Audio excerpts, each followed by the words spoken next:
Hello everyone, welcome to Quantifiers. So students, today I have taken a question based on time, speed and distance. थोड़ा tough जरूर है, but आप सब लोग इसे खुद से जरूर ट्राई करें, फिर ही सॉल्यूशन देखें. Let me also tell you, if you are a serious CAT aspirant और आप चाहते हैं आपको आपके व्हाट्सएप पे ही सारी इंपॉर्टेंट इन्फॉर्मेशन और नोटिफिकेशंस आती रहें related to different colleges and different exams, तो प्लीज गूगल फॉर्म फिल करें जिसका लिंक डिस्क्रिप्शन में गिवन है. इसके अलावा students we have a Facebook group, WhatsApp group, Telegram group. आप हमें इंस्टा पे भी फॉलो कर सकते हैं, इन सबके लिंक डिस्क्रिप्शन में गिवन है.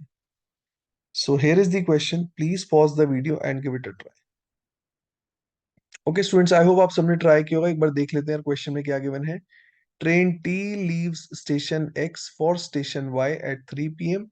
Train S travelling at 6/7 of the speed of t leaves y for x at 5 p.m. Let us try to use this information. So I've taken 2 points. Let's take this point to be x and this to be y. Train T leaves station X at 3 p.m. Train S traveling at 6/7 of the speed of T. तो S और T की speed का ratio हमें पता है, which is 6:7. It leaves Y for X at 5 p.m. तो train S ने 5 से पॉइंट Y से स्टार्ट किया 5 बजे. The two trains they pass each other at Z, where the distance between X and Z is 5/8 of X and Y. तो x Z जो है वो एक्स वाई का 5/8 है, मतलब X Z is to X Y. ये 5 और 8 के रेशियो में है. This is in the ratio of 5:8. So what I am doing is I am assuming the distance X Y to be 8. ये पूरा डिस्टेंस एक्स वाई को हमने 8 मान लिया. सो कहने से x z would be 5. So z is let's say somewhere here. तो x Z is 5. That means z y, okay, zy would be 3. I hope till here it is clear to all of you. Now the question is, how many hours does train T take for its journey from X to Y? तो X to Y जाने के लिए train T को कितना time लगेगा? Now students, here the concept I'm going to use is, all of you should be aware of this. If two people are traveling for same time, अगर दो लोग same time के लिए travel कर रहे हैं, तो जो भी उनकी स्पीड का रेशियो है वही उनके डिस्टेंस का भी रेशियो होगा. I quickly repeat. अगर दो लोग सेम टाइम के लिए ट्रैवल कर रहे हैं, तो जो भी उनकी स्पीड का रेशियो होगा वही उनके डिस्टेंस का भी रेशियो होगा. Let me give you a quick example here.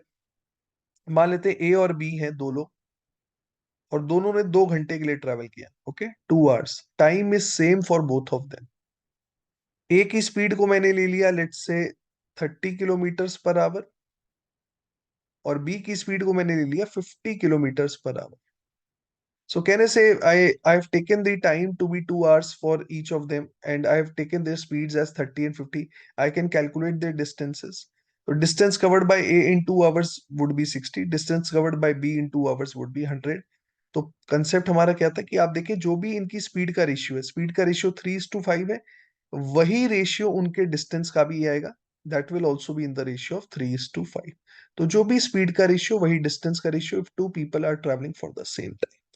Now students, if you look at this question, S ने 5 बजे स्टार्ट किया, टी ने 3 बजे स्टार्ट किया. कहने से because S starts at 5 p.m., तो अगर मैं 5 बजे की बात करूं, T must have covered some distance till 5 p.m. So let's assume at 5 p.m. T is here. Okay, at 5 p.m. T is at this point. Now, starting from 5 p.m. till the point they meet, starting from 5 p.m. till they meet, can I say they are traveling for the same time? 5 बजे के बाद से लेकर उनके meeting point तक दोनों ने same time के लिए ट्रैवल किया होगा. तो अब हम वही कंसेप्ट यूज करेंगे कि जो भी उनकी स्पीड का रेशियो है वही उनके डिस्टेंस का भी रेशियो होगा. अब आप देख सकते हैं स्पीड का रेशियो हमें पता है 6:7. सो कहने से distance covered by them after 5 p.m., distance covered by them after 5 p.m. would also be in the ratio of 6:7. मतलब अगर S ने डिस्टेंस कवर किया है 6x, तो टी ने जो डिस्टेंस कवर किया होगा that would be 7x. Now students, you can see we know the value of 6x. Okay, हमें 6x की वैल्यू पता है which is equal to 3. So from here I can calculate the value of x which comes out to be 1/2. तो हम 7x की value भी निकाल सकते हैं. सो 7x would be 7 into 1/2 which is 7/2 और you can say 3.5. That means 5 बजे के बाद, 5 बजे के बाद टी ने जो डिस्टेंस कवर किया है, this distance is 3.5. I hope till here it is clear to everyone. तो स्टूडेंट्स इससे हम क्या कह सकते हैं कि एक्स जेड जो डिस्टेंस था हमारा वो 5 था, जिसमें से हमें पता है कि 5 बजे के बाद टी ने जो डिस्टेंस कवर किया है that is 3.5. So that means remaining distance 1.5.